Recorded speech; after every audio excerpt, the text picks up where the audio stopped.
poverty. Poverty is rising in the suburbs faster than it is in the cities, and it's made worse by the pandemic. But to Trump, the go-to monster is always racial. I'm going to read to you from an article by Mary Sanchez. She writes for the Kansas City Star, and I'd like you to know what she has to say. Um, the title of her article is "Rest Assured, the Housewives of Suburbia are onto Trump's antics." She's saying that Trump doesn't have much hope of getting the majority of white suburban voters this time around because most of the women are not happy with him. Donald Trump has no idea what white female voters, housewives as he calls them, fear most. His confusion may well factor into his being ousted from the president or the White House if his re-election strategy continues to be to use tone-deaf racist creeds to stoke what he believes to be suburban anxieties. There's a sense of financial insecurity in America's suburbs already. It's a trepidation about the future, a concern for the stability and well-being of the households where many female voters have a crucial voting bloc. Poverty is rising in the suburbs faster than within the cities. This is not a new phenomenon, and it's exacerbated by concerns of the pandemic, healthcare costs, getting a grade schooler to keep a mask on, what to do if schools can reopen, and remote working also includes becoming your child's online school monitor or homeschool teacher. That insecurity and those juggling acts worry women in suburbs. Not all of them are white, but to Trump, the go-to monster is always racial. Even people only a little bit woke can see the intent of Trump's recent tweet. He said, "The suburban housewife will be voting for me." He says, "They want safety and are thrilled that I ended the long-running program where low-income housing would invade their neighborhoods. Biden would reinstall it in a bigger form with Cory Booker in charge." Insert a heavy sigh here. Trump continues to be lambasted for the missive, but at this point that's a bit like barking back to the family dog. Once again, Trump is trotting out old stereotypes about poor black and brown people being forced into a lily-white world of harmonious family life in the suburbs. Suburbs have been diversifying for decades now. It's highly likely that a black family already lives next door, maybe sharing a fence with an Asian or Mexican American family there. And few are freaking out if the teenage neighbors attend prom together. Further, Trump talks as if women haven't earned their college degrees, their technical training, or spent years on their own career paths. What they are actually trying to hang on to right now is what all that effort went for: economic stability. And Trump hasn't provided it. Does he really not understand that dual incomes have long been a standard feature of most suburban families?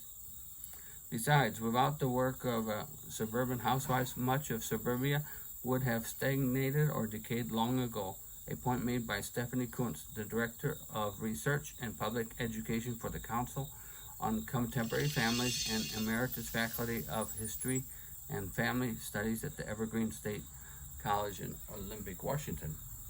The president is impervious to such facts and reality. What Trump does get right is the sense that all is not solid on the block or within many cul-de-sacs, townhouses, and apartments in the suburbs. Demographers have long discussed and tracked the suburbanization of poverty. The data is clear. Going back to 1990, there were nearly as many poor people living in the suburban areas of the top 100 metropolitan cities as in the central sections of those same cities.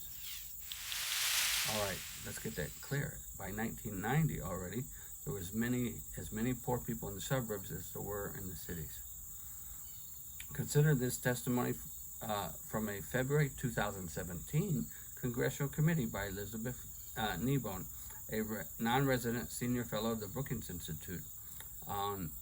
She says, suburbs in the country's largest metro areas saw the number of residents living below the poverty line grow to 57% between 2000 and 2015. The reasons are layered, but chief among them are shifts in the labor market, not the nice black family next door, as Trump is talking about. The recession saw the loss of jobs in manufacturing. That means in 2008 onwards. And decreases in unionization work over the years have affected and caused low-paying service sector work to grow. Koritz notes that polling shows that suburbs have also shown support for recent calls for police reform. Black Lives Matter there too. I'll say it again. Lives matter there too. Those voters aren't likely to be cajoled into voting for Trump by comments and speeches with racist undertones that also imply women only belong in the kitchen, even if they've had to visit a food pantry in the past few months. As people need help more, they get less hostile to social programs that were once painted as taking from the middle class to give to the undeserving poor, said Kuntz. Hard to call today's financially strapped Americans as lazy, undeserving welfare bums.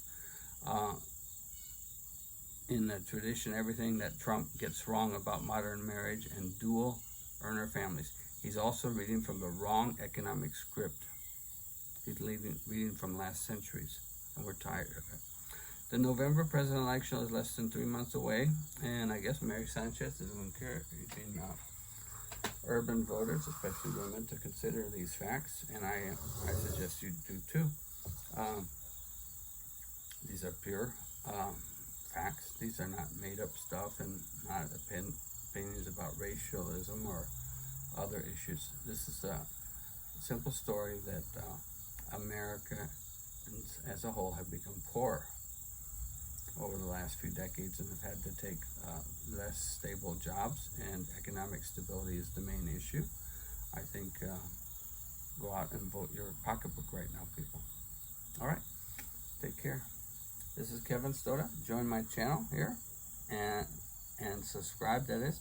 Also, this is the Kevin Stoda channel. Give us a thumbs up. Thank you for listening.